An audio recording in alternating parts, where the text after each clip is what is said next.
Once again, good afternoon, everyone, and welcome to the dynamic conservation and sustainable use of agrobiodiversity in traditional agroecosystems, empowering IPs towards sustainable food production systems online symposium. I am Marvin Suryo and I will be your MC for today. I do not want to keep you all waiting, so now, to deliver the opening and welcome remarks, here is the National Project Director and the Project Steering Committee co-chair for the Department of Agriculture, Food and Agriculture Organization of the United Nations, and the Global Environment Facility project entitled Dynamic Conservation and Sustainable Use of Agrobiodiversity in Traditional Agroecosystems. He is the former director of the DA Bureau of Plant Industry and the DA Bureau of Agri and Fishery Standards, and our beloved director at the Department of Agriculture, Bureau of Agricultural Research. Here is Dr. Vivencio R. Mamari. Hello everyone and magandang hapon po sa ating lahat. I hope that we have a good internet connection from our end and also from your end para nakakarinigan po tayo ng malinaw. Now you will notice that the Department of Agriculture or many offices have now become busier sa mga meetings. Ano po? And while before we only attend 1 or 2 meetings a day because you need to travel from your office to that place where you're going to have a meeting. Ngayon hindi no? You can have 5 or iba pa kung siguro mga 7 meetings a day. Para bang nag-shift ka lang ng one channel to another channel when attending meetings. And this is now the new normal among us na tayo ay nagkikita, nagkakarinigan in a new platform and lahat ng ito ay virtual. Sabi nga nung kaibigan kong abogado, even though the court trials are held virtually, sabi ko, God, ganun na pa talaga ngayon? This is now the new normal, ano? But this new normal brought us some benefits na ngayon nakikita tayo, nakakapagkita, kahit nasa malayong lugar, nakaka-attend tayo ng meeting. I think meron tayong mga uma-attend ng meeting siguro as far as even Mindanao, meron tayong uma-attend. Kaya kung makikita ninyo, yun nga lang among DA people, nakasanayan na natin na nagbibiyahe tayo lagi. Kasi you learn many things whenever you travel. Pero ngayon, limited na ang travel time natin or ang ating travels, kaya ganito po ang nangyayari. Now, related to this, alam naman po natin na now meron kami isang project dito. Ito na yung Dynamic Conservation and Sustainable Use of Agrobiodiversity in Traditional Agroecosystems, Empowering Towards Sustainable Food Production Systems. Ang haba ng title. Pero kung paigsin natin ito, gusto lang natin ditong kalingain ang ating mga genetic resources o ang ating mga natural na yaman natin, lalo na ang mga halaman, no, na ating source of food. Alam kasi natin na apart from the new food sources na kinakain natin, noong unang panahon, ang food sources natin ay nililinang ng ating mga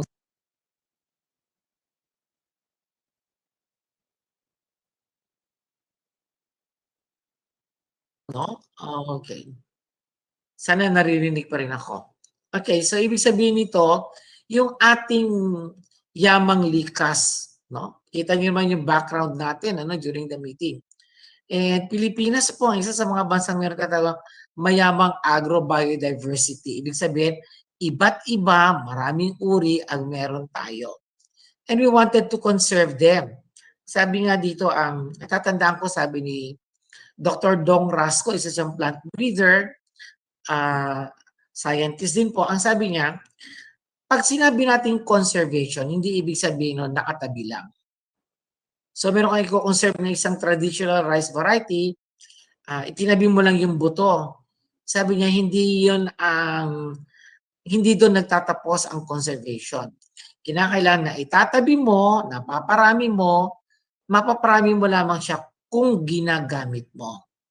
So conservation will always be attached to utilization. Kaya maganda na yung ating kino-conserve na agrobiodiversity ay dapat linangin na hindi lamang siya nakatago doon o naroon man lang. Dapat yan po ay nagagamit natin as source of food at ating maparami pa ho. So yan po yung ating message ay binibigay sa inyo, no? Na pakaingatan natin at linangin po natin ang ating likas na yaman, lalo na ang ating mga kung tawagin natin ay plant genetic resources. So yun lang po, natutuwa ako na tinitingnan ko ang listahan. We have around 90 people attending this. Kasi itong project na ginawa ng DA sa FAO, meron itong mga deliverables, meron policies, may mga tinulungan po tayong mga IP communities at yun po ay malalaman at mas lalo pa natin ma-appreciate ngayon. So Marvin, maraming salamat ha. And I wish everyone will be engrossed at matutuwa kayong pakinggan ang usaping ito. So yun lang po, magandang hapon and let us all keep safe.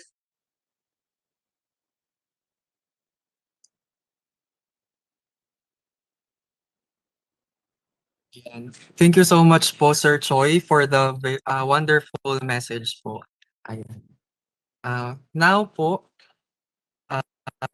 also joining us here to deliver the UNFSS or the United Nations Food System Summit and a key message. He is the Project Steering Committee Co-Chair for the DAFAO-GEF project entitled Dynamic Conservation and Sustainable Use of Agrobiodiversity in Traditional Agroecosystems.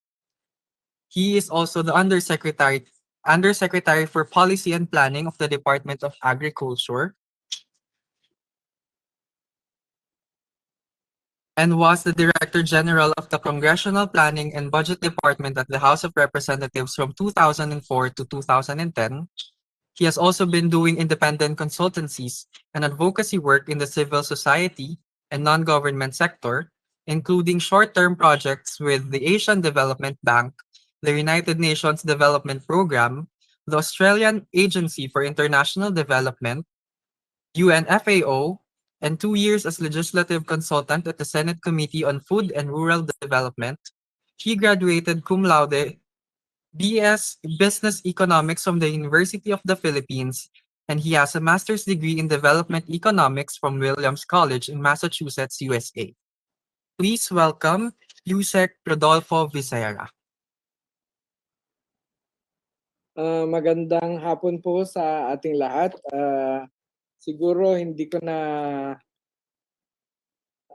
na ako magpapaligoy-ligoy pa, diretso na po tayo dito sa ating UNFSS Summit. Alam po ninyo, ang UNFSS is Food Systems Summit. Ito po ay isang summit ng mga leader ng mga bansa pagdating ng September. Mga leader lalo na sa mga government officials who are involved or engaged in or have very strong concerns sa food ng bawat mga society ng ating mundo, no? Iba't ibang bansa po ang kasama diyan sa Food Systems Summit na yan at ito po ay naisip ng UN Secretary General na i-convene kasi nga because of the recent, of course, the ongoing pandemic, ito ay nakita nila how important food is. Sa ibang bansa po kasi nagtaasan ang presyo ng mga bilihin over the past year or so during the pandemic, no? Almost 30 to 40% ang itinaas ng mga presyo ng pagkain at nakita nila na yung coordination ng food producers at saka mga consumers ng food ay nagkaroon ng problema because of the pandemic.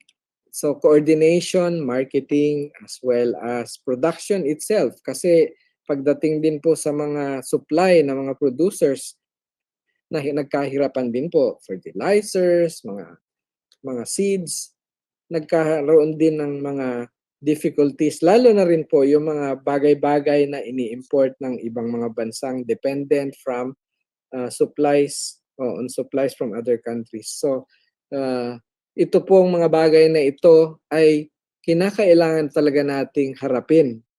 At itong Food System Summit ay naisip po ng mga leader ng United Nations na gawin at kung pwede, it's a consultative process na dapat mangyari so that they can bring down, the issues to the grassroots level and at the same time raise the concerns of many of our people all over the world po, hindi lang sa ating bansa ito, tungkol sa pagkakaroon ng food security hindi lang sa buong bansa kundi sa kanya-kanya pong mga komunidad at lalong-lalo na po ang mga pamilya. So, essentially ito po yung mission ng Food Systems Summit, how to raise the issues and resolve the difficulties of every community and every nation para po yung coordination natin, planning and making sure that food is ready at the table of every family at ma-address po yung mga bottlenecks at mga problema sa bawat lugar. At napakaganda po yung kanilang inaisip na hindi lang po mga food producers ang dapat nakaharap at kausap dito sa Food System Summit kasi napakalaking bagay po ang boses din ng mga consumers. Kanya nga po dito naman sa ating proseso, nakikita nyo po dito sa aking slide na ito, napakarami pong grupo, itong mga colorful na mga bilog-bilog sa gitna. Okay, urban poor organizations, civil society, indigenous peoples, women and youth, research and academe, consumers, basically, SMEs, at LGUs. We can organize dialogues amongst ourselves and find out what are the key concerns na dapat nating marisolba para masigurado natin ang supply ng pagkain, ang pagdating ng pagkain sa bawat hapagkainan. So, UN Food Systems Summit is all about that. Ngayon, at makikita nyo po rito, may mga action track na sinasabi at iba-iba pong mga concerns ito.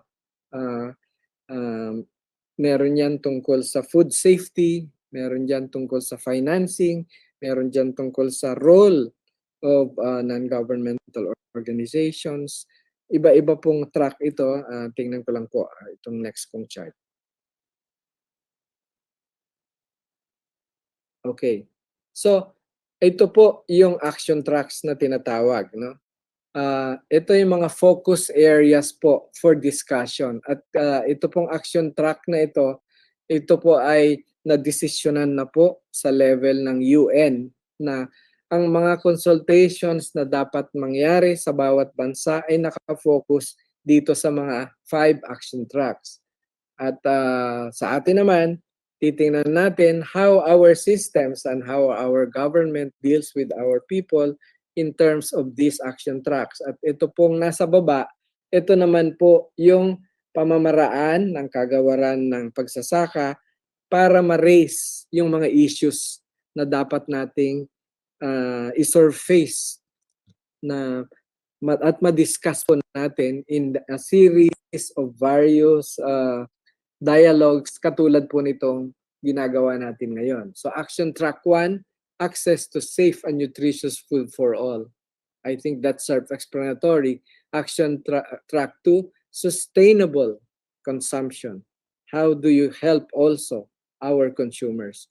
Action track 3, nature positive production. So paano natin ma-highlight yung mga mas magandang production efforts ng ating mga communities na binibigyang halaga ang ating mga ecosystem. Action track 4, how do we increase livelihoods and at the same time equality? Kasi alam po natin na samantalang ating mga farmers and fishers ay sila nagpo-provide ng pagkain sa karamihan ng ating lipunan, pero sila naman ang pinakamahihirap ayon sa mga estatistika. So, these are things that we also need to address. At Action Track 5, boost resilience to vulnerabilities, shocks, and stress, including climate change. So, napakarami pong mga kalamidad na dumadating, kailangan na po nating mapalakas din yung proteksyon ng ating mga magsasaka at ang ating mga mangingisda. Idadagdag ko na rin po ang ating mga ordinary consumers, no, on how we can protect our food security and make food available in the face of a lot of calamities coming in because of climate change. So basically po, itong mga items po sa baba are there to be discussed. Okay? Dito po sa mga items po dito sa green, ano, kami po ay naka-line up ng mga 16 na iba't ibang dialogues with various groups, at sana po sumali rin kayo. We'll be opening up invitations siguro ulit sa inyo, and we are really collecting your points of view, your experiences, and your concerns para po mabigyan natin ng resolusyon amongst ourselves, and at the same time yung hindi natin kaya, dadalhin po natin sa level ng national and international na dapat mas mayroong uh, common approach tayo sa pagresolba ng mga difficulties po ng ating mga mamamayan pagdating po sa pagsisiguro na meron tayong pagkain para sa lahat. Yun po yung mga bagay na magiging concerns natin. And in our discussions today, maganda po na pag-isipan po ninyo yung mga pwede nyong itanong across these various items here sa mga iba't ibang action tracks. At dito po sa baba, ang tawag po natin dito ay cross-cutting themes, na some of these issues that might be raised can impact on indigenous groups, on gender, and paano natin may involve yung ating mga kabataan. And definitely po, we need partnerships and investments para po ma-improve ang ating production systems. Kasi po, kulang na kulang. Kung budget lang po ang gobyerno ang inaasahan natin sa agrikultura, kulang na kulang po. It's really the private sector that has the most resources po para sa agrikultura. At kailangan din po nating mag-adapt, mai-upgrade ang ating mga kaalaman at teknolohiya sa mga production systems natin. At ito po ito po sa kabuuan, basically yung ating mga key concerns na i-discuss sa series of workshops, seminars, and discussions like this po na gagawin natin ngayong hapon, na nakatutok naman po sa isang particular concern. And we hope that all of you will be very active po sa mga diskusyon na mangyayari. Magtanong po kayo ng mga dapat itanong. Ito po yung mga key concern areas na pwede nyong panggalingan pagka kayo po ay magtatanong mamaya doon sa mga presenters natin. So basically, yun lang pong dalawang yun ang gusto kong maipaliwanag. Ito po kasi kasunod na diagram is, ito po yung timeline papunta po sa United Nations, okay? At nandito po tayo sa June, July, itong pangalawang step, kung saan dapat po magawa natin yung mga malalalim na diskusyon at maipalabas po yung mga concerns ng bawat isa.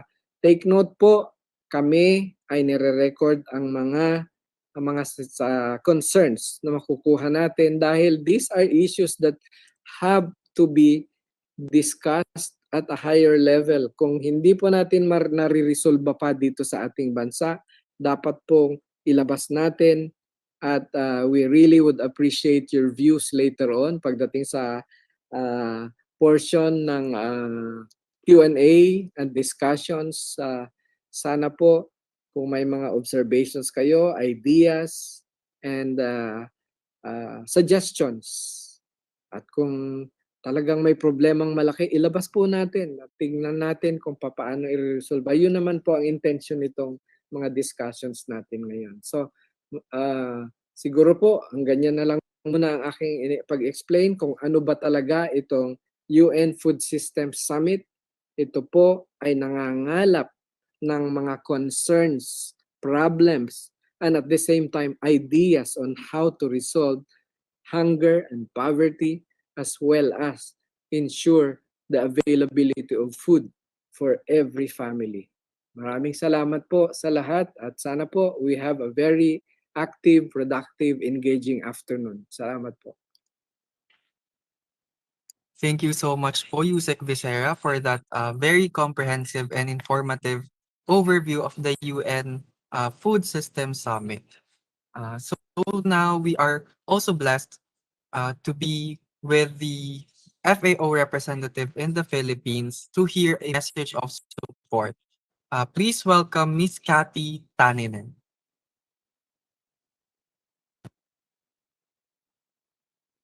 Thank you very much. Mr. Rodolfo Visera, Undersecretary for Policy and Planning, Department of Agriculture. Mr. Ariel Kayanan, Undersecretary for Operations, Department of Agriculture. Dr. Vivencio Mamaril, Director of Bureau of Agricultural Research, Department of Agriculture. Colleagues from the DA BAR, and various DA-attached agencies. Colleagues from various national and local government units, non-government, women and indigenous people organizations, private sector, universities and research institutions, farmers and fisher folks from the indigenous communities, and other distinguished guests, ladies and gentlemen. A very good morning, good afternoon, magandang umaga. On behalf of the Food and Agriculture Organization of the United Nations, I am honored and grateful to join you all here today at this online symposium, Agrobiodiversity in Traditional Agroecosystems, Empowering IPs Towards Sustainable Food Production Systems. I would like to thank and congratulate our long-standing partner, the Department of Agriculture, particularly the Bureau of Agricultural Research, for organizing this event. This symposium is just one of many that will showcase the valuable collaboration between the DA and FAO in the context of the United Nations Food Systems Summit. The summit itself is an opportunity to further strengthen our ties in our collective efforts, not only to accelerate the realization of the Sustainable Development Goals, but more so to address the range of persistent challenges and issues being faced by the country's food systems and food supply chain, from production and post-harvest to food safety, food loss, and waste and nutrition. We also acknowledge the need to find workable solutions to the natural and human-induced shocks and stresses currently besetting the agriculture, forestry, and fishery sectors, the main drivers of the country's food system. These include, among others, the African swine fever, fall army worm, typhoons, floods, droughts, climate change, armed conflicts, and of course, the COVID-19 pandemic. Sadly, it is most vulnerable and marginalized who are most affected by these shocks and stresses. Our smallholder farmers and fisher folks, indigenous peoples, women, youth, and internally displaced peoples, and pushing them further into poverty. It is for them that we are working hard to improve their plight. Recognizing the importance of addressing this situation, FAO partnered with the Department of Agriculture with support from the Global Environment Facility to implement the dynamic conservation and sustainable use of agrobiodiversity in traditional agroecosystems of the Philippines initiative. I am very pleased to present to you today the experiences of the project in the context of empowering IPs towards sustainable food production systems. Later, you will hear presentations by the members of the project team of the outputs of the three components of the project, which directly relate to today's area of focus. These components are: one, mainstreaming agrobiodiversity considerations into policy and legal frameworks, development strategies, and institutional structures. Two, piloting activities to enhance and expand dynamic conservation practices for agrobiodiversity. And three, dissemination of information, awareness raising, and preparations for scaling up, monitoring and evaluation. It is heartening to note that despite the challenges and restrictions presented by the pandemic, the project's beneficiary partners, smallholder farmers, women, youth, and IPs continued to actively participate in the various livelihoods and income-enhancing activities provided by the project, which is a testament to the perceived benefits and value of such interventions on their lives and livelihoods. These activities include community-based enterprise training, farmer field schools, and capacity enhancement initiatives on relevant themes such as agriculture planning and development, agritourism, rice-based integrated farming systems, integrated pest and disease management, and locally important agricultural heritage systems, to name a few. The exchanges that we will be having this afternoon on these themes fit well under the Food Systems Summit Action Track 3 and 4, which were presented just a moment ago, on boosting nature positive production and advancing equitable livelihoods, respectively. To this end, I would like to reiterate FAO's support to the Philippine government in the conduct of the Food Systems Summit National Dialogues, particularly to Secretary William Dar and the Department of Agriculture in its capacity as the national convener of the dialogues. With a wide array of expertise and interventions on agriculture, fisheries, forestry, economics, nutrition, and sustainable development, and as part of our strategic framework to 2022 to 2031, FAO is committed to contribute in establishing an enabling environment so that policy actions at all levels are targeted at achieving SDG 2, ending hunger, achieving food security and improved nutrition, while supporting sustainable agriculture as well as other SDGs. FAO will offer support to Department of Agriculture as needed in reaching and addressing the needs of the most vulnerable and affected communities and sectors, and to align with Department of Agriculture's new thinking for transforming Philippine agriculture and new normal strategy to resolve concurrent issues affecting agriculture and other related sectors. Ladies and gentlemen, it is my sincerest hope that today's symposium will not only enlighten you about the project, but more so spark in each one of us an ever-burning flame to come together to create more efficient, inclusive, resilient, and sustainable agri-food systems under the aspirational goals of the four betters: better production, better nutrition, a better environment, and better life, and to make sure that not a single Filipino is left behind. With this, I wish everyone a lively and engaging symposium ahead. Thank you very much, and mabuhay. Thank you so much, Miss Kathy. We are very honored here today that you were able to join us here. Thank you so much. And now moving forward, for us to have a deeper understanding of what the project is, our first speaker will provide us with a very comprehensive overview. She is the National Project Coordinator of the DA-FAO GEF Agrobiodiversity Project since 2017. Prior to joining FAO, she worked with DA Bar from 2011 to 2016 as a technical advisor. She has also worked with the Congressional Oversight Committee on Agriculture and Fisheries Modernization of the Philippine Senate. She has more than 10 years of experience in various foreign-funded projects and more than 20 years of experience working with various government institutions. She is a graduate of Bachelor of Science in Agribusiness from the University of the Philippines, Los Baños. She obtained her master's in public management from the Development Academy of the Philippines and finished her academic requirements for her doctorate degree in public administration from the National College of Public Administration and Governance University of the Philippines, Diliman. Please welcome Ms. Virginia Agcopra. Good afternoon. I will not, my connection is not that stable, so I will not put on my video. Let me first give you a brief background of the project. Dynamic conservation and sustainable use of agrobiodiversity and traditional agroecosystems in the Philippines, or let's call it agrobiodiversity for short. The country's agrobiodiversity, the second slide, please. Second slide, please. Second slide.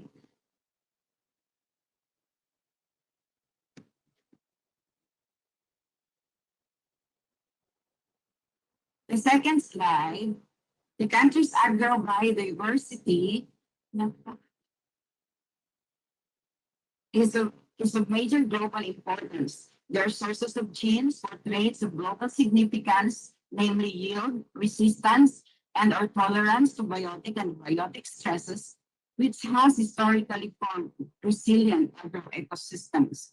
It also provides crucial ecosystem services, including the provision of food and nutrition, water and soil regulation, and also perform cultural role in agricultural heritage. However, local cultivars, the basis of food security and nutrition, along with the traditional knowledge of farmers, are disappearing at an alarm.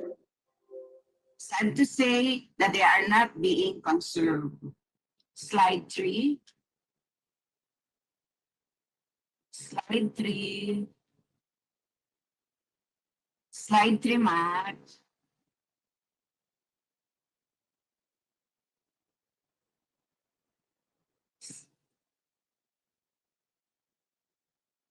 Studies show that the barriers to effective agrobiodiversity conservation is the inadequate appreciation of the full social, cultural, and economic value of traditional varieties and agrobiodiversity.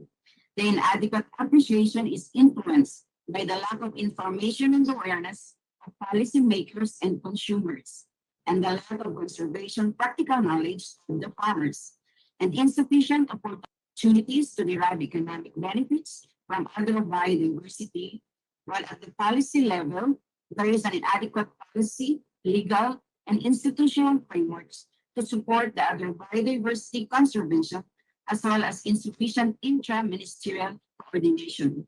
This situation gave birth to the Agrobiodiversity Project. Slide 4.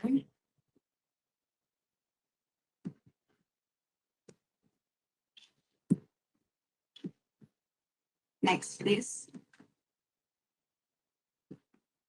Okay. The Agrobiodiversity Project is a 5-year and a half project. It is funded by a grant from the Global Environment Facility, or GEF, amounting to $2.8 million US, and $11.519 million as co-financing from partner agencies, including FAO, World Agricultural Heritage Foundation, and local government units.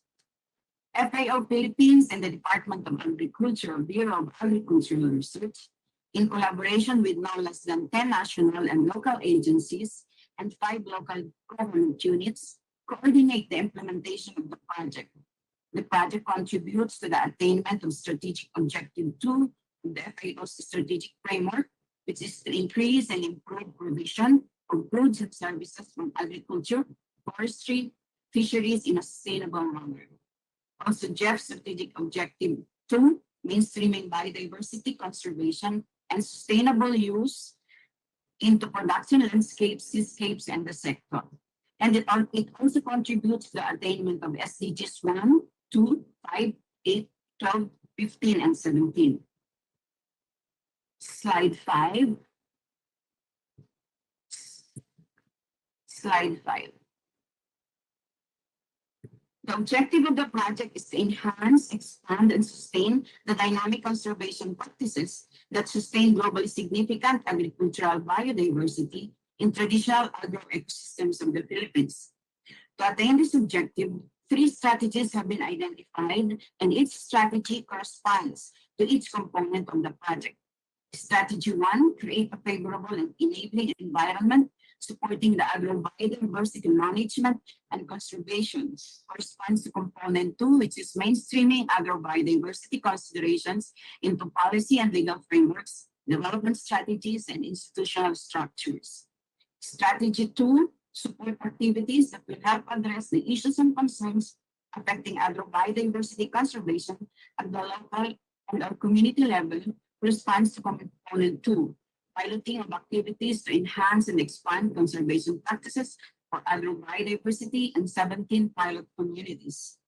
Strategy 3, enhance system of agrobiodiversity conservation through information dissemination, market-based approaches, and sociocultural dimensions, respond to component 3, dissemination of information, awareness raising, and preparation for scaling up. Slide 6. Slide 6. The project's pilot provinces are Ifugao and South Cotabato. There are 2 pilot municipalities in Ifugao, namely Hunduan and Hingyon. Each municipality has 6 pilot communities, mostly composed of the Tuwali tribe. In the province of South Cotabato, the pilot municipality is Lake Cebu, with 5 pilot communities, mostly composed of Tibuli tribe. Slide 7. Slide 7. The pilot communities of barangays are Colombiano. In Honduran, there are a total of 9 barangays and 6 are the pilot sites. Hingyon has 12 barangays and 6 are the pilot sites too.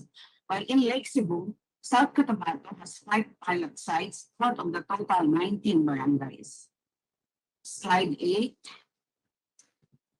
The project has 7 priority crops. These are the traditional rice varieties or TRVs. Also includes taro, yam, plantain, eggplant, banana, and avocado. Tomato and ginger are also included in the priority crops since they are also being grown in the project sites. Slide 9. Slide 9, institutional arrangement for project implementation. The following were organized by the project. The project steering committee was organized in 2017 to provide general oversight, policy direction, and guidance to ensure the smooth and timely project implementation towards the attainment of desired outputs and outcomes. Yusek Ariel Kayanan is the chairman of the PSC since 2017. The current co-chairs of the PSC are Yusek Rodolfo Mizera and Director Gina Maril of the ABAR, former Yusek Pansirano and Director Nick Nazar as co-chairs of the project. The PSC has 14 member agencies, namely Biodiversity Management Bureau and the Foreign Assisted and Special Project Services of the Department of Environment and Natural Resources, BA Agriculture Training Institute, Bureau of Foreign Industry, Philippine Rice Research Institute, PhilMec, PhilPenda, National Commission on Indigenous Peoples, National Commission on Culture and the Arts, Jaime B. Angwick Foundation representing the private sector, University of the Philippines Los Baños representing the academe, governors of the provinces of South Cotabato and Ifugao, and FAO Philippines. The lead coordinating agency of the project is the ABAR, and the ABAR director is the National Project Director. The MCU holds office at the ABAR and support LCA for ensuring the delivery of the project outputs and the achievements of project outcomes. The MCU has offices also in Lagawi, Ifugao, and Lake Cebu, South Cotabato. The technical working group of the project was also organized in 2017, composed of technical staff from each member agency of the PSC. The technical staff serves as the focal person for the project of the member agency. The TWG reviews the work plan and the accomplishments of the project, as well as policies developed and provide technical advice. Provincial coordinating committees were also organized, headed by the governors of the provinces or their designates. Members of the PCC are the stakeholder agencies in the province. PCC facilitates collaboration between the project and other programs and other initiatives of sector agencies and research institutions, and oversee and advise on the adequacy of project mechanism stakeholder participation. At the municipal level, the PCC was replicated and is called the Municipal Coordinating Committee, headed by Municipal Planning Development Officer or the Municipal Agriculture Officer. MCC promotes coordination communications between and among local communities in the community-based private sector and the project. The above arrangement enhances institutional coordination and capacity to effectively address cross-sectoral issues on biodiversity. This is a picture taken during the 6 PSC meeting held on 30 January 2020 when the face-to-face meetings still allowed. Slide 10. Slide 10, yeah. A big thank you to the PSC for their generous hearts, providing time for the project, given how busy they are. Also to the hardworking TWG members, thank you very much, PCC and MCC. Thank you for the continued support to the project, and DA Bar for providing the PMCC office and all the support provided, and to the FAO-PH family. Again, thank you all for being with us in this journey. I'm done. Thank you. Thank you so much po, Ma'am Virgie, for the very comprehensive project overview. Now, before we proceed with our next speaker, I would just like to remind our participants that should there be any questions or comments, please feel free to put it in the chat box, and then we will raise the questions to the respective speakers towards the end of the symposium in our open forum part. Thank you so much. And now, moving on, our next speaker will present the developed policies on agrobiodiversity for the empowerment of the vulnerable sector. So she is an independent legal and policy consultant with more than 20 years of experience in the areas of policy development, particularly on environment and natural resources, agriculture, agrarian reform, and local government. She was an assistant secretary at the Department of Agriculture from 2013 to 2016 and concurrently held the post of OIC Director of the Bureau of Plant Industry from 2014 to 2016.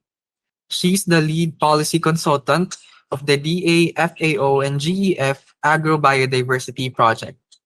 She is a graduate of the prestigious UP College of Law. Please welcome our next speaker, Attorney Paz Benavides II. Magandang hapon po sa ating lahat. Okay. As mentioned earlier by Ms. Virgie Agcopra, one of the components of this ABD project aims to integrate into the policy and legal framework the dynamic conservation and sustainable use of agrobiodiversity in traditional agroecosystems. In these ecosystems, we find the most vulnerable members of the agriculture sector, the indigenous peoples, who have guarded and sustainably used traditional farming or traditional agricultural system through centuries. In the process, the conservation and sustainable use of our genetic resources and traditional species of plants and animals have been achieved, and component or this project believes in the centrality of creating a favorable enabling policy and legal environment both at the local and the national levels in the implementation of ABD management and conservation strategies. Next slide, please. So under the direction of the project steering committee and cognizant of the objective of component 1, the project supported the development of the following policy instruments. One, the amendment to the Seed Industry Development Act of 1992. Another one is a joint memorandum circular or JMC on the guidelines or rules and regulations governing the joint confirmation and recognition of nationally important agriculture heritage systems. And another one is a joint memorandum order on the institutionalization of agrobiodiversity management within the National Convergence Initiative for Sustainable Rural Development framework. The project also conducted capacity building exercises at the project pilot sites to capacitate the local government units and local stakeholders in the development of ABD management measures and integration of these measures into the local plans and policies. Next slide, please.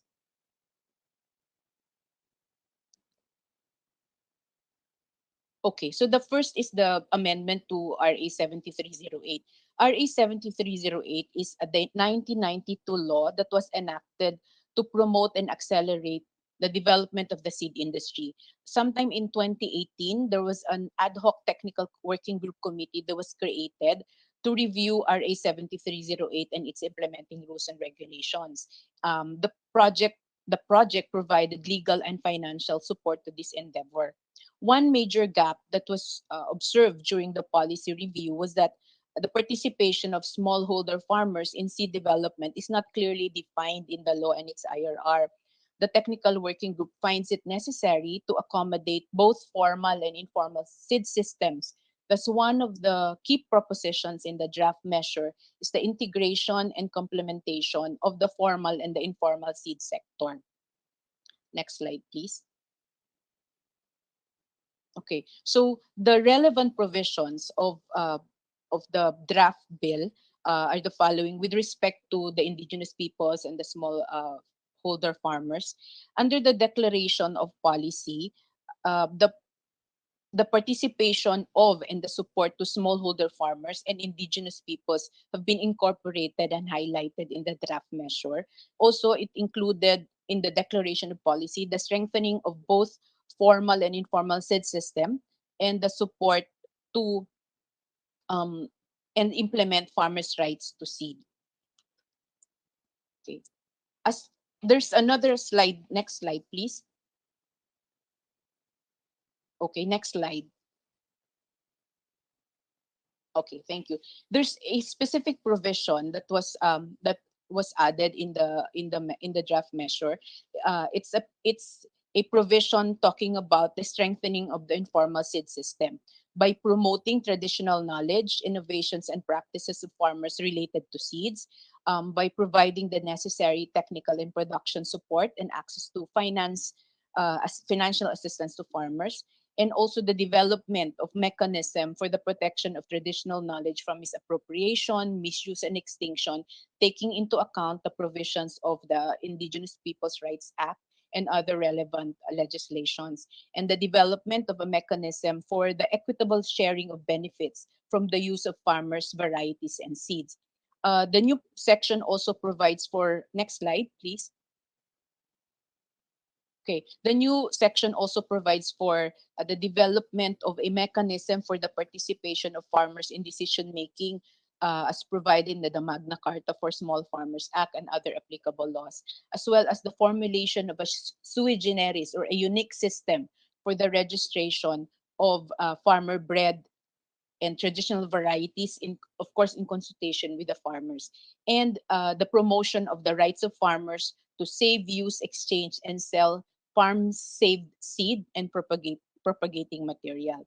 It is also worth to note that under the proposed bill, unauthorized access to plant genetic resources is penalized and the exportation of rare species is regulated.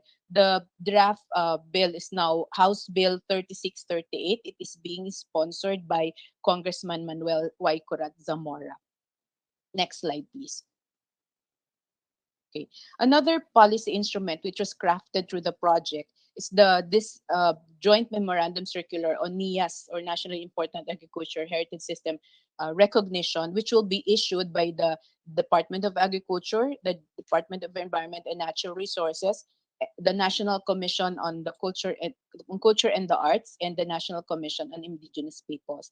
So the objectives of the under the draft JMC, it says its purpose is to provide the guidelines concerning the recognition and registration of NIAS and the promotion of the dynamic conservation and sustainable management of this recognized NIAS through appropriate policies, plans, and programs of the government, and to provide incentives and benefits to host communities and LGUs. Next slide, please. Thank you. So when you identify the NIAS, these are the elements that we have to that has to be considered. No, one, that the nationally important agriculture heritage system is a system that supports local food security and livelihoods. That it hosts high biodiversity, including agrobiodiversity. That the system involves indigenous agroecological knowledge systems and practices, or practices that are in accordance with the indigenous knowledge systems and practices. And there is a wider sociocultural system that supports the agroecological practices, and it lends to a remarkable landscape. A perfect example of an important agriculture heritage system is the Ifugao rice terraces farming system, which has been recognized by the UNFAO as a globally important agriculture heritage system, or GIAS, particularly the terraces in Hongduan and Kiangan. It has all the elements of an important agriculture heritage system. So unfortunately, the Philippines has no national system of recognition of our NIAS, and this is despite of the government's commitment under the Philippine Biodiversity Strategy and Action Plan 2015 to 2028 that by 2028 the government commits that there will be at least 10 recognized or declared NIAs in the country. So the draft JMC hopes to cure this problem by providing the mechanism for recognition of the NIAs and how it will be conserved and sustainably used, as well as compliance with the government's commitment under the PBSAP. Next slide, please. Okay, so under the draft JMC, the recognition shall be done both at the local and the national levels. So prior to national recognition, local communities through their local government unit shall document, okay, and recognize their locally important agriculture heritage system through local ordinances and integrate conservation and sustainable use measures into their local plans. And the JMC also provides that a specialized package of interventions and or projects for the recognized NIA site, comprising of, among others, appropriate incentives, benefits, and interventions of existing programs, projects, and strategies of the national government agencies, including but not limited to community seed banks, crop insurance, organic certification assistance, technical services, and marketing support. The package of projects will be specialized for the specific NIA site to guarantee that the appropriate interventions are implemented. Next slide, please. Okay, so the third policy instrument on ABD drafted under the project is this joint memorandum order that will be issued by the four National Convergence Initiative agencies, DA, DNR, DAR, and DILG, to institutionalize ABD management within the National Convergence Initiative for Sustainable Rural Development Framework. So under the NCI SRD guiding principles, interventions is focused on the small smallholder farmers, small fisher folk, upland dwellers, and indigenous peoples. Also under the NCI SRD strategy, this is operationalized in the identified convergence area. So there are identified convergence areas where complementation of efforts and concerted and coordinated interventions from the NCI agencies and other relevant stakeholders interplay to achieve optimum uh, results. The draft JMO aims to institutionalize the dynamic conservation and sustainable use of ABD in convergence areas to achieve the overall objective of sustainable rural development, climate resilience, and poverty reduction. It also aims to develop revised prioritization criteria on selecting convergence areas and a list of plans and map supported documents that will aid them in the preparation of the Convergence Area Development Plan. The CADP is a comprehensive plan that contains the strategies, programs, activities, and projects that will promote the holistic and sustainable management of all resources within the convergence area. Next slide, please. Okay, so in the draft JMO, in the selection and prioritization of convergence areas, it is proposed that the presence of traditional agroecosystems and local or indigenous knowledge systems will be considered as additional prioritization criteria. And also in the JMO, the institutional responsibilities, including appropriate interventions from each agency relevant to the institutionalization of ABD management, are already identified, including the provision of technical and support services critical to ABD management. Okay, thank you.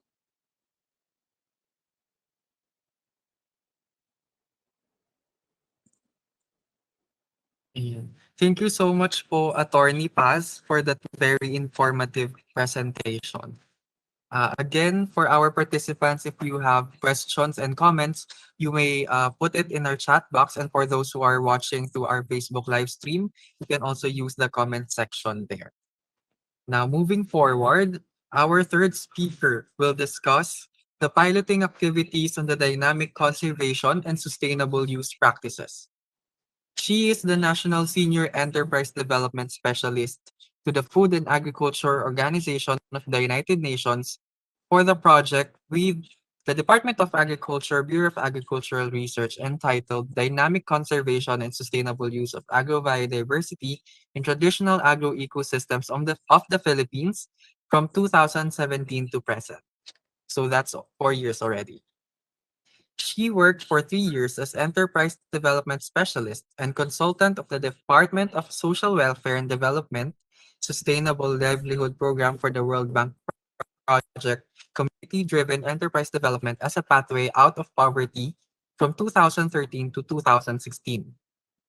She has 14 years of experience as Enterprise Development Officer from 1999 to 2013 in an environmental NGO, the Philippine Federation for Environmental Concern, which is involved in the facilitation of community-based forest management and incubation of social enterprises. She is a graduate of BS Agribusiness Management in 1998 from the University of the Philippines, Los Baños, and finished a certificate course on social entrepreneurship in Ateneo de Manila University in 2011. Our next speaker is Ms. Kathleen Ramilo. Good afternoon. Magandang hapon po sa lahat ng manonood at pakinig sa ating online symposium. Kaugnay po dito sa ating UN Food Systems Summit. I am pleased to share the humble milestones of the Agrobiodiversity Project, contributing to the empowerment of the indigenous peoples towards sustainable food systems, particularly under the second component. The next slide, please.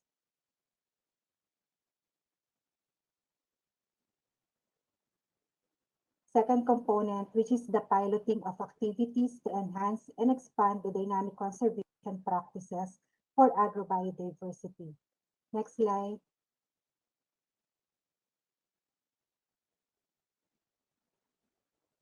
Ang component 2 po ay meron itong 4 na magkakaugnay na target outcomes. Ipe-present ko po yung mga activities conducted that contributes dun sa mga attainment ng ating mga various outputs. The first target outcome is that the conservation and sustainable use of agrobiodiversity is supported by the planning and governance mechanisms. At the very beginning, the project was able to facilitate issuance of resolutions from the barangay and municipal levels adopting the project. Ito po ay sinuportahan ng mga executive orders mula sa 3 munisipyo na nabanggit kanina ni Ma'am Virgie upang buuin ang isang Municipal Coordinating Committee or MCC para sa project.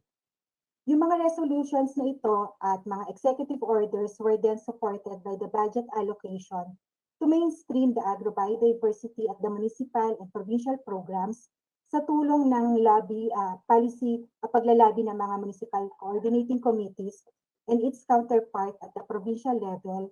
Ito naman po yung ating Provincial Coordinating Committee or the PCCs. Bilang mga halimbawa ng mga suporta sa agrobiodiversity na nakikita na natin ngayon sa probinsya at sa munisipyo, ang agrobiodiversity concerns ay embedded na po sa kanilang executive legislative agenda and thematic programs of South Cotabato with funding allocation of 5 million pesos through the organic program. Bagamat siya ay nakapaloob sa organic program, ito naman po ay magkakaroon na ng separate na funding mula ngayong 2021 pati sa mga susunod na taon. Sa Ifugao naman po, through the Provincial Agriculture, Environment and Natural Resources Office, nag-alat po ng 2 million pesos mula sa kanilang 2021 supplemental budget for the additional micromeal, microtiller, hermetic bags, at mga kaugnayang mga training to complement to what the project has initially given. Sa kabilang areas naman po, ang munisipyo ng Lake Cebu ay nag-alat din ng 2 million pesos para sa 2021 supporting the agrobiodiversity conservation and sustainable use initiatives while the municipalities of Hingyon and Hungduan in Ifugao allotted 300,000 pesos on top of what were initially given in the previous years. To the next slide. The second target outcome mentions that the traditional varieties are maintained in community gene banks. Ang target output naman po dito ay community-based gene management systems and networks are supported by the ex situ collection. Dito naman po sa mga targets na ito, we partnered with PhilRice for the ex situ collection of 165 traditional rice varieties which were then subjected to post-harvest characterization. Sa kabilang banda, meron din naman pong in situ collection na ginagawa sa ating mga komunidad. The project facilitated the construction of community seed banks para po sa 17 barangays at sa ngayon po ito ay tumatakbo na. Marami na po mga nakikinabang na mga farmers dito. Sa katunayan, sa loob ng 3 cropping cycles, these CSBs have been beneficial to the 257 farmers during the pandemic, where travel restrictions are in place, and during the typhoon, wherein the access to the limited supply of seeds was experienced. 172 na klase po ng mga traditional na varieties ng palay mula sa 17 CSBs ang nahiram na ng mga farmers. At kung saan meron din po mga farmers, ito po yung mga farmers sa Lake Cebu, 71 sila, ay nakapagbalik na rin po ng kanilang mga hiniram na seed para naman mapakinabangan ng ibang mga farmers. Sa ngayon po, we have an average of 23 TRVs na nakatago, nakaimbak sa CSB sa Ifugao, while 40 TRVs naman po sa CSB sa Lake Cebu. The project facilitated also the establishment of 16 demo plots of TRVs sa tatlong municipality containing 10 to 23 traditional rice varieties. From these demo plots, the CSBs now generated more than 1,000 kilos of seeds from the farmer shares. So yung mga farmers po, sila yung magkakasama na bumuo ng demo plot at mula sa kanilang harvest ay nagbabalik rin po sila dun sa mga nagbibigay rin sila sa CSBs. Makikita po natin dito sa slide na ito, yung mga larawan ng ilang mga CSBs na nakapatay po sa kanilang traditional houses. Tinatawag itong fall sa Lake Cebu at alang naman po sa Ifugao. Bukod sa siya ay imbakan at kumbaga tabihan ng mga iba't ibang mga seeds at ABD crops, ang iba pa pong katangian ng mga CSBs na ito ay siya ay source ng iba pang mga ABD crops kasi tinataniman po ng mga iba't ibang mga ABD crops katulad ng taro, talong, ginger, yung palibot po ng CSB. Makikita rin po natin sa picture na yung CSB ay isang venue for information sharing and learning by farmers. At siya ay nagiging display area din po ng kanilang processed products kung sakali po may mga darating na mga bisita or kaya po ay merong mga target markets na gusto nilang i-promote ang kanilang produkto.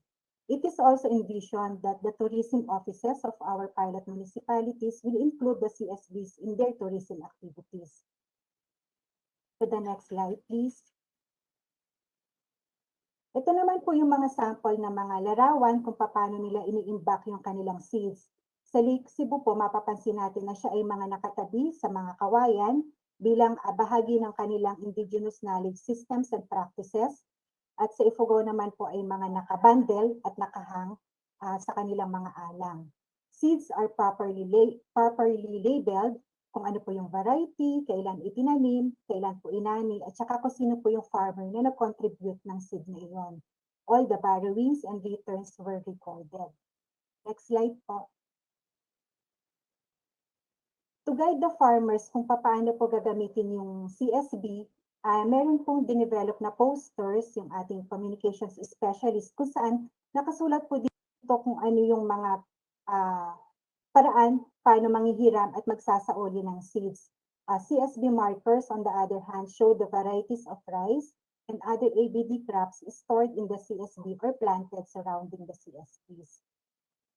To the next slide, please. Para naman po sa third outcome, which is the enhanced and expanded knowledge among local level decision makers and community members on the application of the dynamic ABD conservation practices and their relation to cultural heritage. Series of activities contributed to the output of mapping, characterization, and documentation of agrobiodiversity resources, agroecosystems, and the management practices in partnership with the various agencies and offices. Ay nabanggit ko po kanina, meron tayong partnership with PhilRice for the ex situ conservation. And aside from that, sila din po yung nag-facilitate ng first rice biodiversity seed fair kung saan yung mga farmers po ay nagkaroon ng pagkakataon na maka-access ng mga seeds mula sa kanilang kapwa magsasaka na hindi na po available sa kanila. At sila rin po ay nakakapagpahiram o nagbibigay din po ng seeds sa mga magsasaka na nais din pong magtanim ng mga traditional rice varieties na hindi na rin po natatagpuan sa kanilang barangay. PhilRice completed the post-harvest characterization and nutritional analysis of the TRVs na mga pinili naman po ng mga farmers according to its economic, socio, and cultural relevance. Then, in partnership with the Ifugao State University, tinatapos na po ngayon yung report on the mapping and documentation of the other agrobiodiversity crops, including the relevant indigenous knowledge systems and practices on rice farming system. Ang maganda po na ito ay ma-document para rin po mapakinabangan ng mga ibang mga magsasaka sa susunod na henerasyon. At ito po, ginagawa sa Ifugao, ganun din po ang gagawin natin sa Lake Cebu, katulong naman po ng kanilang local academy. Lastly, there is an ongoing farmers characterization workshop of the traditional rice varieties and other priority ABD crops katulad po ng taro and abaca in partnership naman po ito with the UPLB para sa tatlong pilot municipalities natin. To the next slide. Also contributing to the third outcome is the knowledge sharing on ABD management and conservation practices for farmers in pilot and neighboring communities. The enhanced module of the Farmer Field School is now already being rolled out to the 122 farmers. Ito po ay partnership natin with the DAATI, integrating the season-long cropping cycle of the heirloom rice. Kasama rin po yung nakapaloob na indigenous knowledge systems and practices sa pagtatanim nila ng heirloom rice. Dagdag pa po dito, yung mga farmer attendees po ng FFS were provided with priority farm tools, agricultural inputs, and personal protective equipment for farming towards increased productivity. During this pandemic, the IP farmers were able to access also assorted vegetable seeds through the plant program of the Department of Agriculture. Aside from this FFS rollout in partnership nga po with the DAATI, about 3,000 farmers were trained on the ABD management and conservation practices na mas mataas pa po sa target natin na 2,000. While for abaca, in partnership naman po with the PhilPaida, 3 macro propagation chambers of traditional variety abaca were established in Lake Cebu that provided good planting materials para po sa ating mga abaca farmers sa Lake Cebu. Kasi dito po tinatanim at hinahabi yung prestigyosong tinalak ng ating mga kapatid na tibuli sa Lake Cebu. To the next slide. Still falling under the third outcome is the inclusion of agrobiodiversity issues in the primary, secondary, and tertiary education and IKSP programs in the pilot provinces. The contextualized modules na dinevelop po natin kasama ang DepEd Ifugao ay napilot test na po sa 500 Tuwali-speaking grades 5 and 8 students na ngayon po ay for validation with the IP elders and knowledge holders. Ganito rin po yung gagawin natin sa Lake Cebu, kasama naman po ang DepEd South Cotabato at ang School of Living Traditions. To the next slide. The last target outcome aimed to improve opportunities for local communities to derive economic, livelihood, and food security benefits from agrobiodiversity conservation, resulting in increased sustainability of agrobiodiversity and ecosystem conservation practices through access to tools, equipment, and facilities for improving productivity and sustainability and reducing post-harvest losses. So sa pamamagitan po ng mga ginawang konsultasyon with the IP farmers at with due respect din po sa kanilang IKSPs on farming, in-identify po at ipinrovide sa kanila yung mga appropriate farm tools that would lessen the cost in cultivating their farm lots planted to TRVs and other ABD crops. At yung pong provision ng mga farm tools na ito ang naging take-off opportunities where the municipal and provincial LGU supplemented to what the project has provided, allotting budget for more farm tools, reaching more farmers, and expanding to wider areas. Moreover, the project also provided the basic and priority processing tools, adding value to the ABD crops with potential for enterprise development. Katulad po yung nabanggit ko kanina, yung tanim nila na taro, banana, ginger, tomatoes, ay na-develop sa pamamagitan ng project into chips and candies, providing alternative and available healthy products sa areas. 2 million fund was generated from the provincial local government of South Cotabato for the construction of 5 processing centers, while the Telefood funded about ₱500,000 for the ₱500,000 pesos for the construction of 8 small processing centers and provision of starter kits in Hungduan, Ifugao for the scaled-up processing. This new normal brought by the pandemic calls for the digitalization of enterprises, needed primarily for the promotion and marketing of their products. Basic gadgets and internet connectivity were accessed from the UNDP for the selected producer groups to promote and sell their products online. Kahit po dun lang muna sa kanilang probinsya kasi ibang issue naman po yung courier service or transport service provider outside their province. To the next slide. Another output under the fourth outcome is the recognition of distinctive ABD and cultural importance of target sites and products. This began through the series of Agrobiodiversity Stakeholders Policy Forum, both at the national and local levels, complemented with mentoring to the municipal key officers to support the mechanisms for the identification, documentation, and recognition of the locally important agricultural heritage systems or LIAS, which is supported by the Joint Memorandum Circular and Joint Memorandum Order na diniscuss po ni Atty. Paz kanina, drafted through the project at the national level. To the next slide. Lastly, output 3 of the fourth outcome called for the development of market study and value chain analysis to assess the specific marketability of indigenous varieties as a premium market product, particularly the TRVs and the ABD crops. These were conducted participatory workshop with the local stakeholders, the farmers, the LG personnel, the markets, and the intermediaries. Capacity building activities towards strengthened producer organizations and enhanced entrepreneurial skills were provided to the producer groups, cascaded to the 16 cluster groups.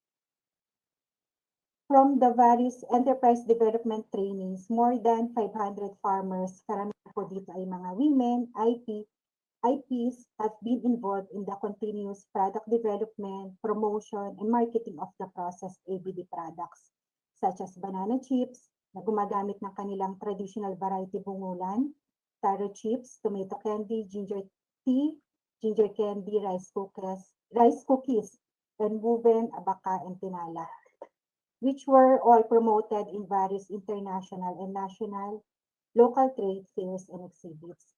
Continuous farmer business school training workshops are being conducted with topics on business planning, production, planning and management, market mapping, skills training for product development, among others, especially in the expansion areas na po na kumbaga dagdag po doon sa 17 barangays, 17 pilot barangays. So this ends the presentation, and appreciation is extended to all the stakeholders of the project, the lead executive partner po ang DA BAR, the donor partner, Global Environment Facility, to the colleagues at the FAO, to the 2 provincial and 3 municipal LGUs, line agencies, and the IP farmers in the pilot areas for all the support and technical guidance given to us, members of the project management and coordination unit. Maraming salamat po.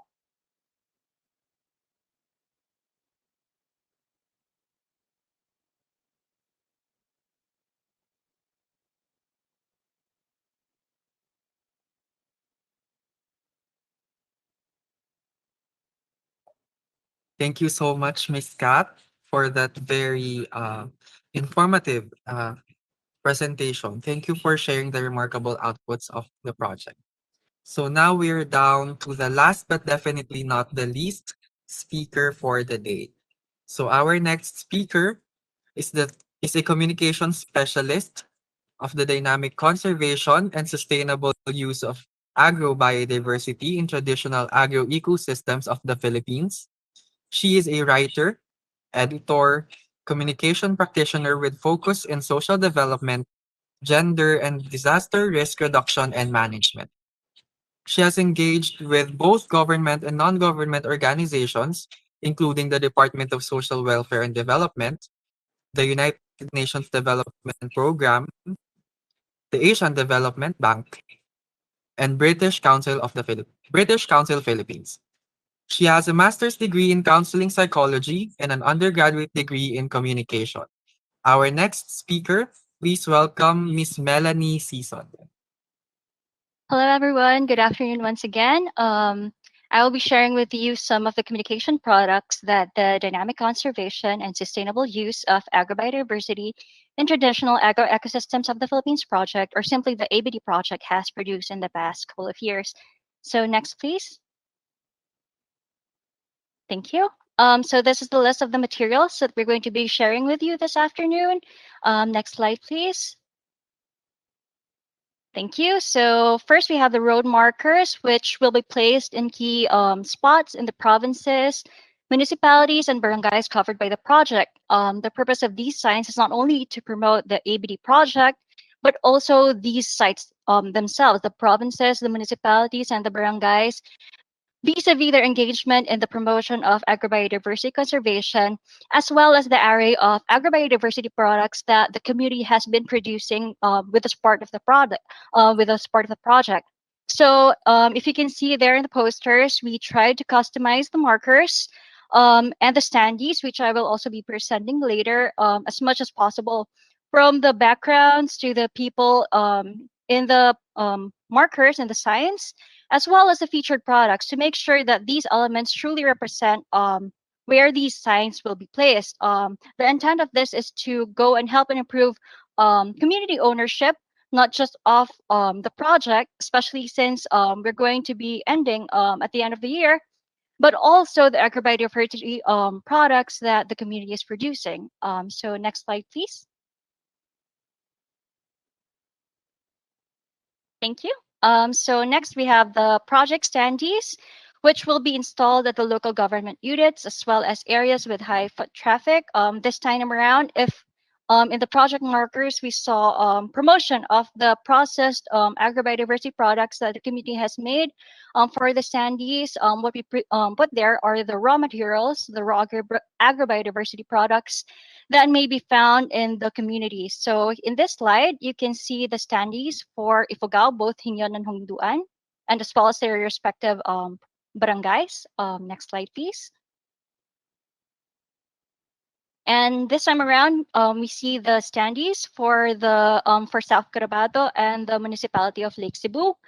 Again, for both sets of the standees, we tried to customize them as much as possible to make sure that these represent the products and the people coming from their respective sites.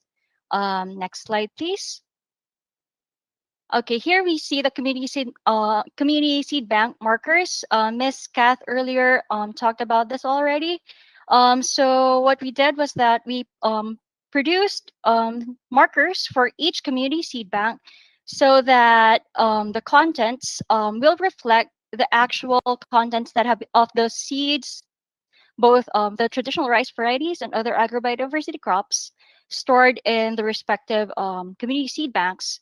So Please do note, though, that, and I think Ms. Kath already mentioned this earlier, that the contents will be subject to change depending on what the farmers bring in or take out of the community seed banks. So the community seed bank organization, which is reflected in the examples there in the images, are in charge of monitoring the actual varieties of seeds stored in the seed banks at any given time. Next slide, please. Thank you. Okay, so another visibility material, and Ms. Kath also presented this earlier, that we produced for the community seed banks are the community seed bank posters, which provide instructions for the farmers on how they can take out or borrow and store seeds in the community seed banks. So next slide, please. Thank you. So we also produced articles, and these are just some of the examples of the articles that we produced recently to show the faces of the farmer processors and producers that we have been engaging with in the project. So these stories are can be found in the FAOPH website and the project website. So next slide, please.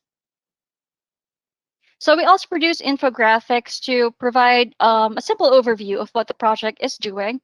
So this infographic that you see in the slide was featured in the DNR BMB newsletter earlier this year. So again, we would thank the partners for providing support in helping us bring the message out on what we're doing in the project. Next slide, please. So finally, we also produce popularized versions of the value chain studies that Ms. Kath earlier talked about. So here are some examples of the pages that you can find in the popularized version of the value chain study for Ifugao. Next slide, please.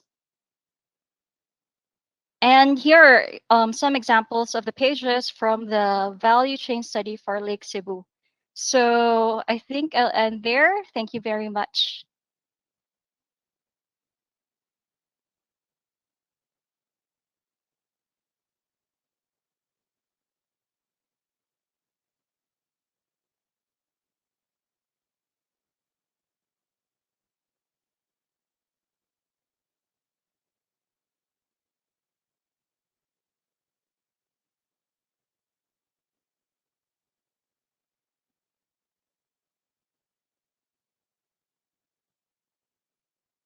Thank you very much, Miss Melanie, for your presentation.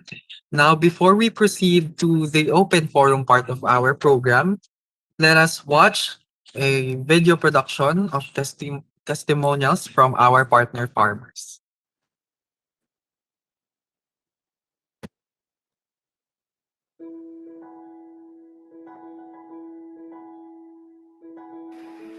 Ang Agrobiodiversity Project para sa akin ay napakahalaga dahil ang layunin nito ay ma-conserve at ma-preserve ang at aming mga traditional na practices sa farming activities para hindi masira ang kalikasan.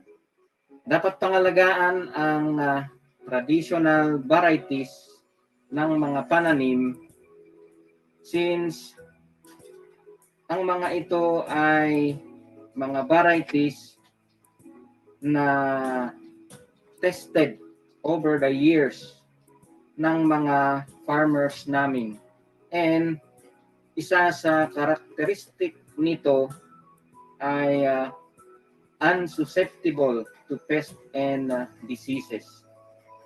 Furthermore, these varieties are inheritance from the past generations that until now, it is still thriving. Ang agrobiodiversity ay kasama sa aming kultura at tradisyon. Ito ang nagiging source ng aming pagkain, mga gamit, at pagkakitaan. Mahalaga ang agrobiodiversity sa amin, lalong-lalo na sa tribu. Dito lahat ang bahay namin, pagkain namin, medisina, pangkulay sa pinala, bahay, lahat-lahat. So very timely yung project na to kasi na-remind yung mga tao na dapat natin pangalagaan yung biodiversity ng ating kalikasan. Itinuro nila sa agrobiodiversity na kung paano hindi lang iisang product ang itatanim mo, kundi marami. Sa maliit na lote lang ay pwede kang nakatanim ng marami. Bukod sa palay, pwede mo pa rin taniman yung ibang parte ng gulay at saka yung taro, saka ginger. Pwede pang pagkakakitaan. Dapat pangalagaan ang mga traditional varieties dahil ito ang pinanggalingan ng aming mga pagkain, medisina at gamit para sa aming pamilya. Dahil sa traditional varieties, kami ay hindi nagugutom.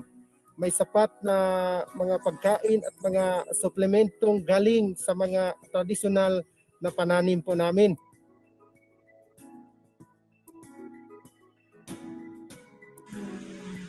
Agrobiodiversity project ay nire-recognize ang mga traditional practices ng mga IPs like traditional rice varieties, mga indigenous na crops, so nire-recognize na yun.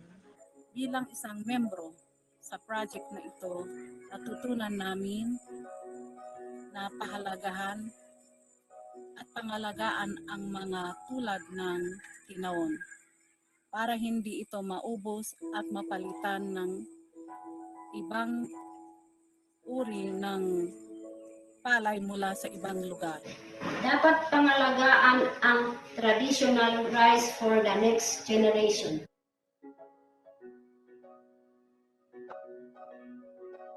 Makatulong ang community seed bank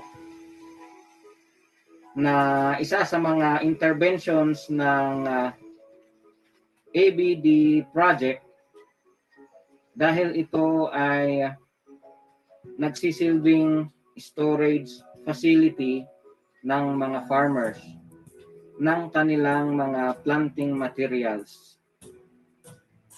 The seed that they've been there is our native seed that our forefathers before planted in our barangay. That's why we must have to preserve our native seed in our seed bank. Yung varieties sa palay, yung heirloom rice, have imbukukan, have ingguhad, have inabin, have donaal, have black dicket, the native one, and the white one. At marami pang iba. Ito lahat ay heirloom rice. Not only the palay seed that we put there in our seed bank, but we also put there the selected seed, vegetable seed that we preserve there in our seed bank also. Nililinis namin at tinataniman ang gilid ng CSB ng iba't ibang uri ng gabi. If someone bring their selected seed there in our seed bank, I will record it in our record book. And we put it there, the tag and the label. If what kind of seed that our member of the organization or even outside, we accept them to bring their product or seed selection there in our seed bank. And especially, the important thing is the name of the owner of that seed. Dito sa amin sa pabrasyon ay may mga humiram ng seeds at binabalik after harvest para hindi mawala ang seeds. Ang mga iba ay bumili ng seeds para itanim. Nakakatulong ang CSB o fall sa amin dahil ito ang siguradong pagkukunan namin ng binhing itatanim. Nagbibigay din ito ng dagdag na kaalaman para sa bagong henerasyon ng tribo. Na ibabalik ang mga tradisyon na palay na unti-unting nang nawawala at naipakita sa mga tao ang kahalagahan ng mga tradisyonal na palay at iba pa. Nakakatulong din ito ng malaki na makilala ang aming tradisyon at kultura bilang mga katutubo na may sapat na pagkain para sa aming Makakatulong din ito na hindi kami magugutom. Ang fall ay nagsisilbing source ng aming pagkain sa mga darating na panahon.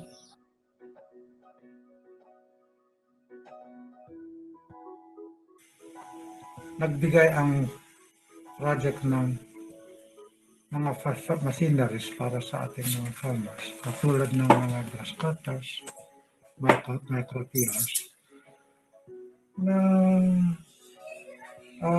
that reduce expenses, labor, at pinabilis ang pagfa-farm ng mga farmers. Kaya sa tingin ko malaking naitulong lalo na sa ating mga farmers sa 6 na barangay dito sa municipality ng Hingyan. Gusto namin magpasalamat tayo sa project. Bigyan kami ng farm tools na makakatulong sa mga gawain namin magsasaka sa aming palayan. So dahil nga mataas ang cost of labor at saka wala na tayong makuhang labor force. So malaking tulong yung mga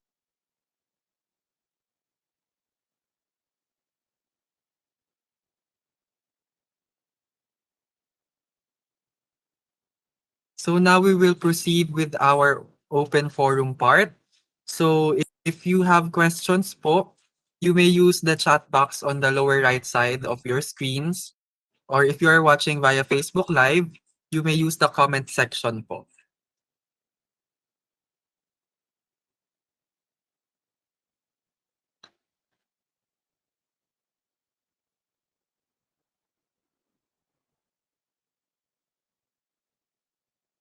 Any more questions po?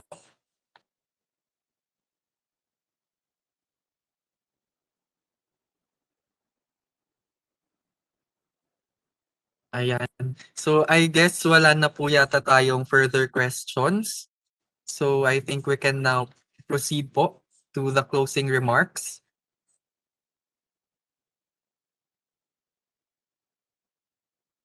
Ayan po. So to deliver our closing remarks, he served as the Executive Director for the National Agricultural and Fishery Council from 2012 to 2015. He was also a consultant to former DA Secretary Honorable Bernie Fondevilla, Director Ronaldo Salunga as the former Information Technology Center for Aquatic and Fisheries, and DG Lighting Incorporated. He was a Professor 6 at Mapua Institute of Technology Industrial Engineering. He earned his doctorate on Business Administration in Pamantasan ng Lungsod ng Maynila, his master's degree major in Computer Engineering at the Mapua Institute of Technology, and his Bachelor of Science in Computer Engineering at Mapua Institute of Technology also. He is currently the Undersecretary for Operations and Agri-Fisheries Mechanization at the Department of Agriculture. Please welcome Undersecretary Ariel P. Cayana.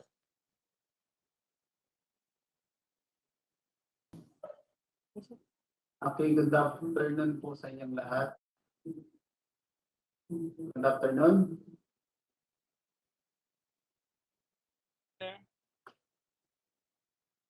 Hello po. Good afternoon po. Good afternoon, sir. Good afternoon, sir. Nagsisystems and sound check lang po ako. Dr. Choi, naririnig niyo po ng maliwanag? Good afternoon, sir. Clear po. Naririnig po ng maliwanag, sir.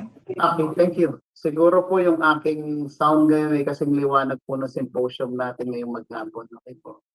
So I catch up the idea wherein while there is a comprehensive discussion po regarding this undertaking entitled this is actually United Nations Food Systems Summit ABD or Agrobiodiversity Online Symposium. While it is online, it is as competitive as if when we do the workshop physical. And mukha pong maliwanag pong kakapresensya kasi it made efficient than ever. Konti po yung mga nagtanong, ibig sabihin ay maliwanag yung kanyang pagkakadiscuss po. But to sum it all, gusto ko pong i-congratulate yung lead coordinating agency of this project. Siyempre, as usual, the ever competent office and its director, DA Bureau of Agricultural Research, DAR. Ang reyna at ang prinsesa po ng ating departamento. Salamat, sir.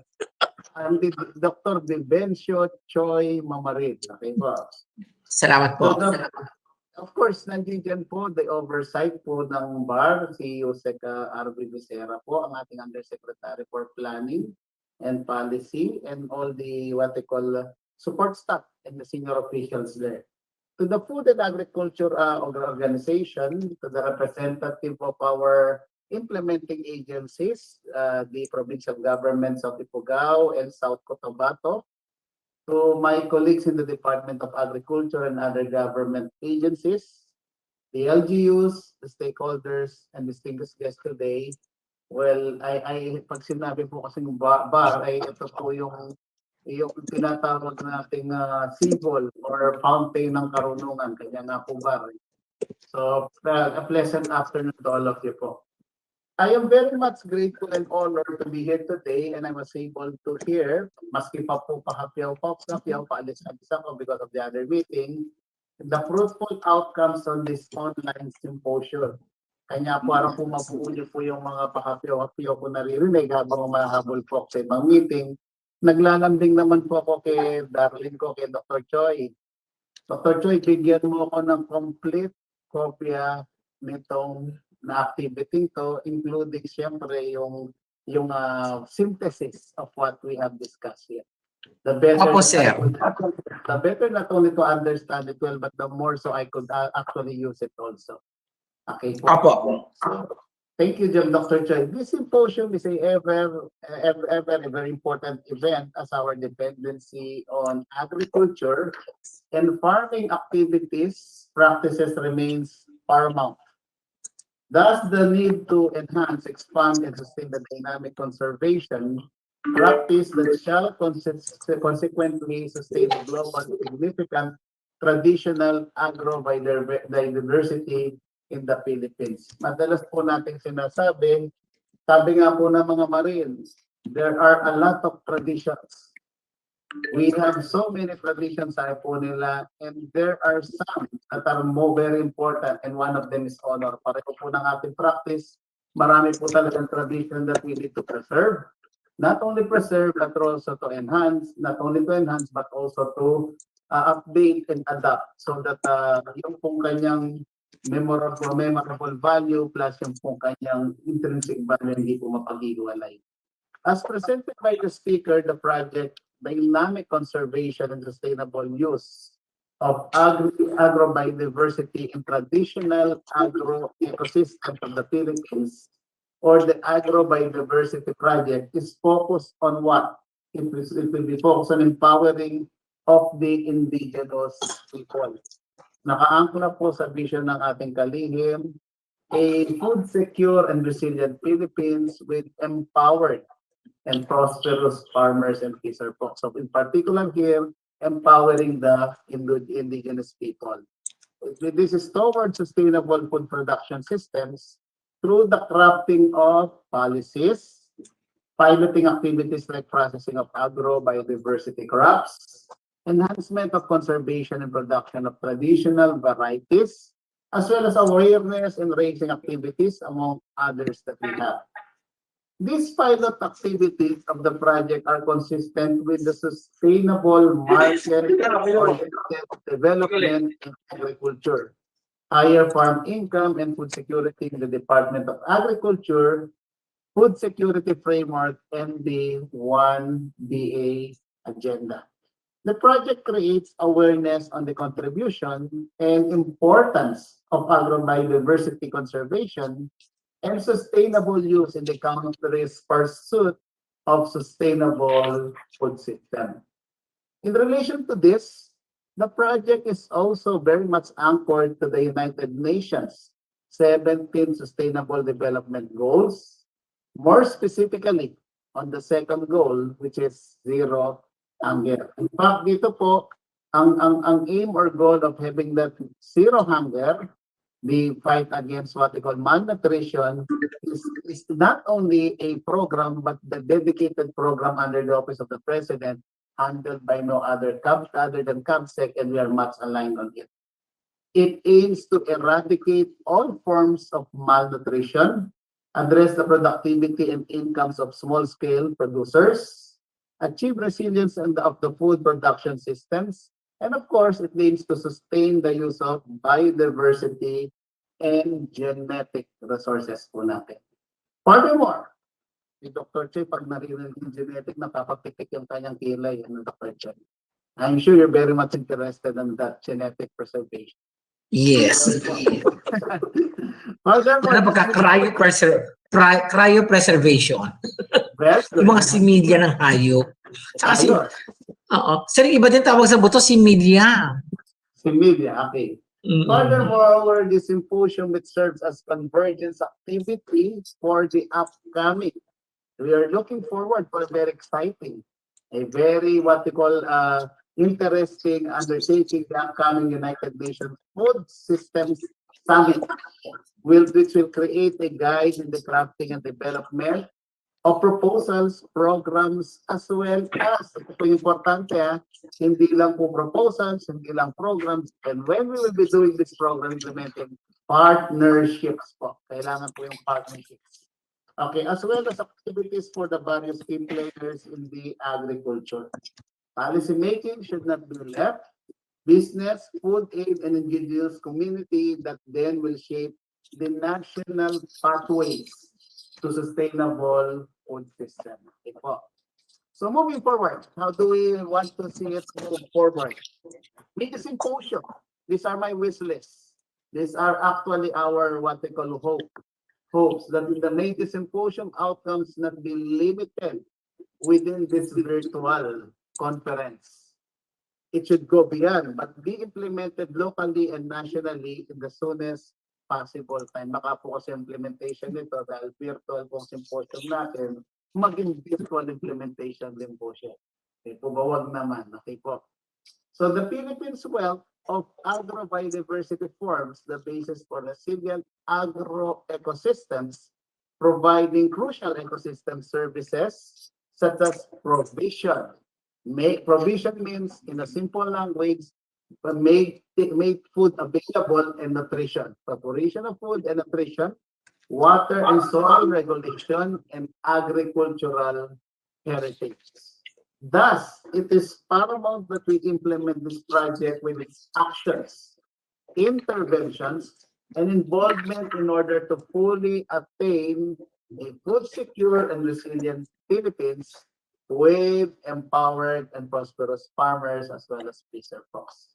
To the DA, again, to the DA, Bureau of Agricultural Research, or DA-BAR, this initiative of yours is truly appreciated. Talaga naman po lahat ng bagay, it has to be initiated. But once it is initiated, everybody should champion it. Palakpakan po natin yung bar, bigyan po natin ang palakpakan. Okay po. So in behalf of the whole Department of Agriculture po, we are one with you in conserving our biodiversity, ensuring a very favorable policy condition, consolidating community-based governance, strengthening technical and organizational capacities at all and every levels, promoting market-based incentives for agrobiodiversity conservation, and lastly, last but not the least, creating conditions for the possible and the future replication of this project. Ibig sabihin po, kailangan ay magtuloy-tuloy po to at mag-commence po itong project na to. Thank you. So maraming salamat po. We look forward for more national level dialogue similar to this to prepare our country in its participation in the United Nations Food Summit 2021. So, maalam ko po, you have a very long day.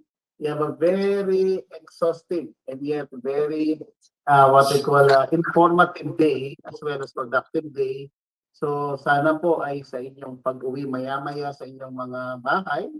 And for those who are already there in home, always stay safe and healthy at mabuhay po kayong lahat. Maraming salamat po at good afternoon po sa inyo. Thank you, Yusek. Thank you, Dr. Choi. Thank you so much po. Thank you so much po, Yusek Kayanan. And that concludes our online symposium for today.